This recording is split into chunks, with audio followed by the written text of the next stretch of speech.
si tout le monde entier se rassemble pour dire que toi, tu es un salafi, tu es un sunni, alors que tes actions contredisent ce que tu as dit de ta bouche, alors sache que cette nomination ou cette appellation ne va te servir en rien.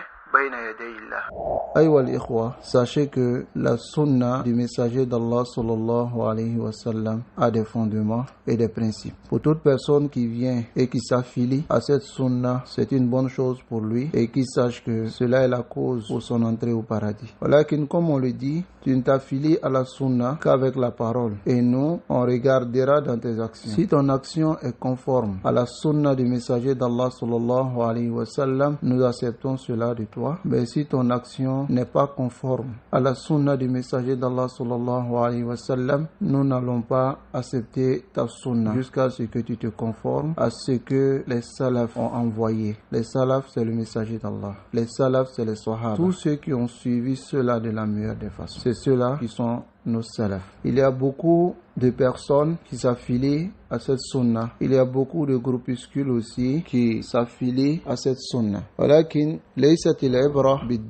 Les prétentions ne sont pas ce qu'on doit considérer. Quand quelqu'un dit je suis sunni, quand quelqu'un dit je suis salafi, ce n'est pas sa parole qui doit être forcément considérée. Mais sache que si tout le monde entier se rassemble pour dire que toi tu es un salafi, tu es un sunni, alors que tes actions contredisent ce que tu as dit de ta bouche, alors sache que cette nomination ou cette appellation ne va te servir en rien devant Allah Azza wa Jalla. Il y a certains groupes et associations qui portent aussi le même nom de la sunna.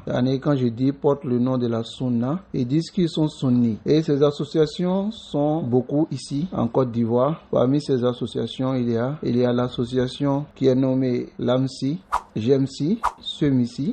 Il y a beaucoup d'associations qui s'affilient à la sunna, mais en réalité, est-ce qu'ils appliquent les règles de la sunna? Est-ce qu'ils appliquent les fondements de la sunna? Là, wallah, il y a beaucoup parmi eux qui contredisent les fondements de la sunna. Alors sachez que celui qui se réclame de la sunna et qui contredit un seul fondement parmi les fondements des gens de la sunna, il sort directement de la sunna.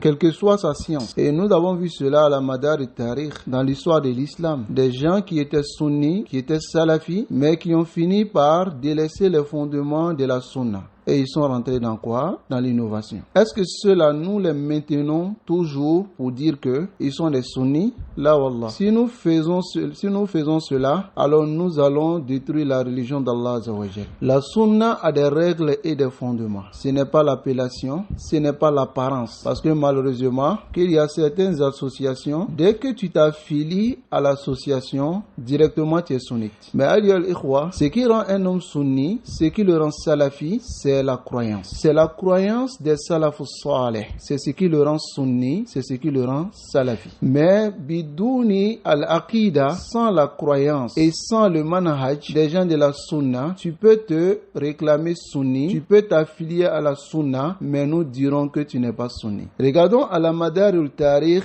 il y a des groupes qu'on appelle al-Asha'ira, al-Maturidiyya, al-Jahmiyya. Tous ces groupes-là, on dit qu'ils sont min al-sunnati wal-jama'a. Mais est-ce que les savants de la sunna se sont tués en disant, comme ils ont dit qu'ils sont de la sunna, alors on accepte d'eux. Les savants de la sunna, s'ils avaient fait cela, nous n'allons pas obtenir cette sunna sauf yanaqi. Nous n'allons pas obtenir cette sunna la pure en connaissant ses règles et ses principes. Mais au contraire, les savants passés, à l'époque de l'imam Ahmad bin Hanbal, à l'époque de l'imam Ibn Taymiyyah, à l'époque de Cheikh l'Islam Muhammad ibn Abdul Wahhab rahimahullah, ils ont fait ce qu'on appelle at-tasfiyah. Ils ont nettoyé et épuré la sunna afin d'enlever tout mélange de l'innovation de la sunna. Et celui qui dit je suis sunni, celui qui dit je suis salafi, alors celui-là, il doit venir avec la aqida des gens de la sunna. Il doit connaître la aqida des gens de la sunna. Il doit connaître les principes des gens de la sunna avant que ces imams-là acceptent leur sunna. Mais malheureusement, aujourd'hui, lorsque quelqu'un sort, il dit ana min ahli sunnati wal jama'a, on ne regarde plus plus ses actions. On ne regarde plus ce qu'il dit. On ne regarde plus ce qu'il fait. Allahul Musta'an. Alors que on doit regarder ce qu'il dit. Est-ce que c'est conforme avec sa parole? Wa in wafaqa. Si sa parole et son action sont conformes, naqbalu minhu. On accepte sa sunna. Mais si sa parole contredit son action ou son action contredit sa parole, alors nous n'acceptons pas de lui jusqu'à ce qu'il revienne. Parce que si nous acceptons de lui, alors on aura négligé,